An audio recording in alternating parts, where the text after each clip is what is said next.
Arturo Martínez.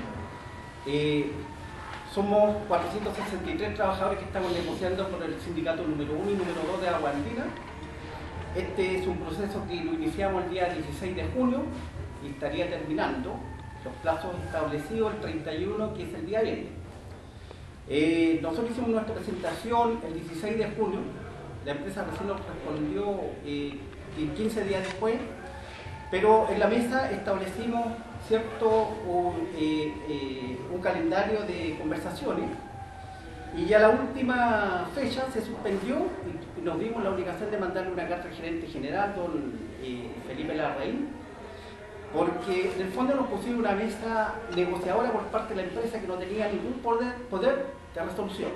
Por lo tanto establecimos que nosotros bajo esos términos no nos podíamos sentar a negociar, porque lo único que era un diálogo de sordos, conversar, plantear nuestros argumentos para suscitar un mejoramiento que alcanzaba estábamos solicitando un 10% de reajuste real, ya que tal como lo dijo también Arturo, nuestra empresa, que es una empresa transnacional, no nos ha dado reajuste hace 10 años.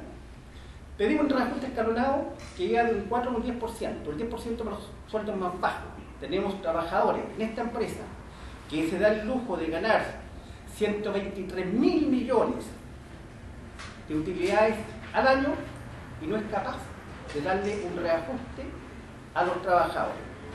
Aparte de eso, no solamente no nos da reajuste, sino que se atreve a decir que nos ha dado un reajuste en los últimos 4 años, un 4% sobre el IPC, estableciendo que el IPC es los últimos 4 años un 18%, un 17%, sin embargo, nuestros sueldos se han reajustado en un 20,2%, porque nosotros no contemplamos para estos efectos, y así está establecido en nuestro contrato colectivo, el IPC negativo.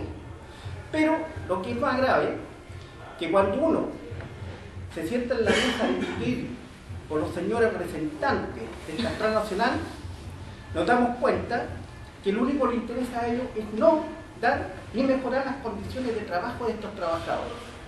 Se llena la boca de tener responsabilidad social, entrega algunas ayudas a algunas instituciones para tener una mejor imagen, pero internamente la empresa no tiene ninguna responsabilidad social. Nosotros dentro de este proyecto estábamos solicitando no solamente mejoramiento real de remuneraciones, sino que estábamos estableciendo beneficios que en un momento los tuvimos y que hoy día los tenemos, como en el caso de la concesión de agua, que la tienen todas las sanitarias del país. Un beneficio que tiene costo cero, pero la empresa se niega a darlo. ¿Por qué decimos que tiene costo cero? Porque del 100% de la agua que la empresa produce, un 30% se pierde, no se utiliza. Por lo tanto, debiera entregarnos ese beneficio. Por otro lado, cuando ellos aducen de que han mejorado nuestras remuneraciones por el tema de la IPC, es mentiroso. Nosotros le decimos que nos den a lo menos el diferencial que ellos ganan en las tarifas. Le vamos a dar como ejemplo, nos vamos a remitir única y exclusivamente a los últimos 4 años, el último periodo de negociación. El IPC durante esos 4 años subió un 18,1%. Las tarifas en el mismo periodo subieron un 25,1%.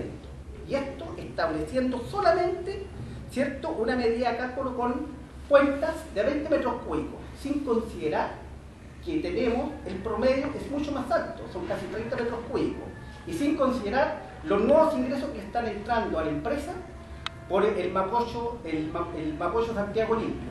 ¿Qué significa eso? Esos son ingresos anuales para la compañía de casi 40 millones de dólares. Casi 40 millones de dólares. ¿Qué significa para nosotros el proyecto que estamos planteando aquí en la compañía? La empresa anualmente, en estos 463 trabajadores, gasta al año 6.327 millones de pesos.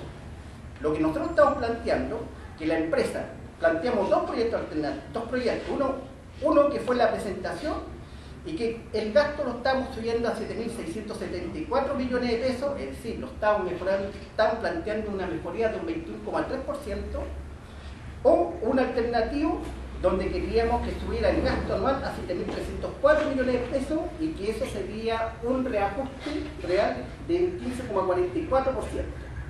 Cuando miramos estas cifras, la verdad que las cifras son pequeñitas, son muy pequeñas. ¿Y saben por qué son pequeñas?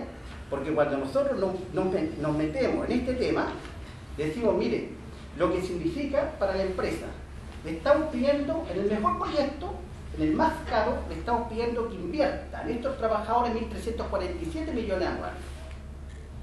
Y en el segundo proyecto, le estamos diciendo inviertan o den a los trabajadores 976 millones anuales. ¿Qué significa esto? Solamente para el concepto de la utilidad y la rentabilidad que tiene anualmente la empresa. Si nos manejamos en el primer proyecto, le estamos pidiendo que de esas utilidades, donde están contemplados absolutamente todos los gastos, son utilidades líquidas después de impuestos, le estamos diciendo, señores, destinen el 1% de esas utilidades que hoy día la empresa se está ganando y que se está llevando hacia afuera, y con ese 1% solamente las utilidades nos estarían dando un mejoramiento de un 23%. Si nos vamos al otro proyecto, que es un poco más bajo, ni siquiera alcanza al 0,80%, ¿cierto? Porque sería solamente el 0,79, ni siquiera el 1% de las utilidades que ha estado ganando esta empresa, ¿cierto?, estos últimos años. Sí, es muy fácil verlo cuando uno dice, el año 2007, la rentabilidad de la empresa el año 2007, la rentabilidad sobre el patrimonio de la empresa fueron 103.942 millones. Esa rentabilidad fue un porcentaje sobre el patrimonio un 22,4%. El año 2008, 109.120 millones de pesos. La rentabilidad fue un 22,9%. Y el último año, que fue el año pasado, fueron 123.047 millones y la rentabilidad fue un 18%. Les puede llamar la atención, ¿cierto?, que las cifras subieron más de un 20%, pero la rentabilidad parece más baja. La razón es una sola. La empresa hoy día tiene un sistema nuevo, que es como se implementó el nuevo o la nueva norma financiera contable, que es la internacional. Se revalorizaron y se retasaron todos los bienes de la empresa, es decir, el patrimonio subió porcentualmente en una cantidad extraordinaria. Por lo tanto, lógico que porcentualmente sobre el patrimonio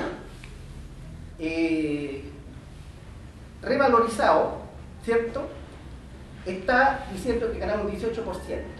Pero si nos metimos al otro extremo, decimos que la rentabilidad real sobre el patrimonio como se da hace 2 años atrás, subieron un 29%. Es decir, ¿en qué país estamos cuando las tarifas, que es el agua potable, que es el elemento más vital para el ser humano, aquí en nuestro país se arranquen casi un 30 o un 40% sobre el IPC?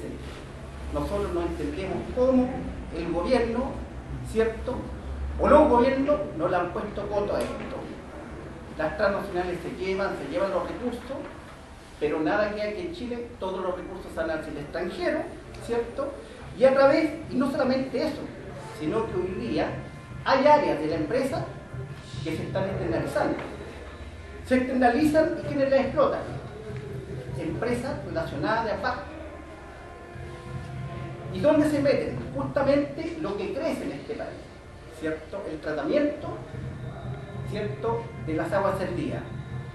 Y por ese lado, aparte de esta rentabilidad que hoy día tienen, se llevan otro porcentaje porque son ellos mismos los que contratan sus propios proyectos.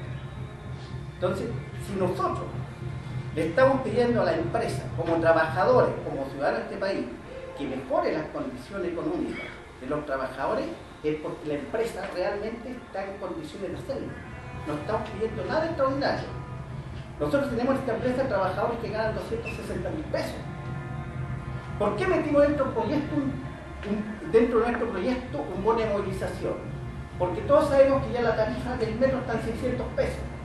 Si un trabajador gana 270.000 pesos, su líquido después, ¿cierto?, de la parte del descuento tradicional, llega a los 210.000 pesos.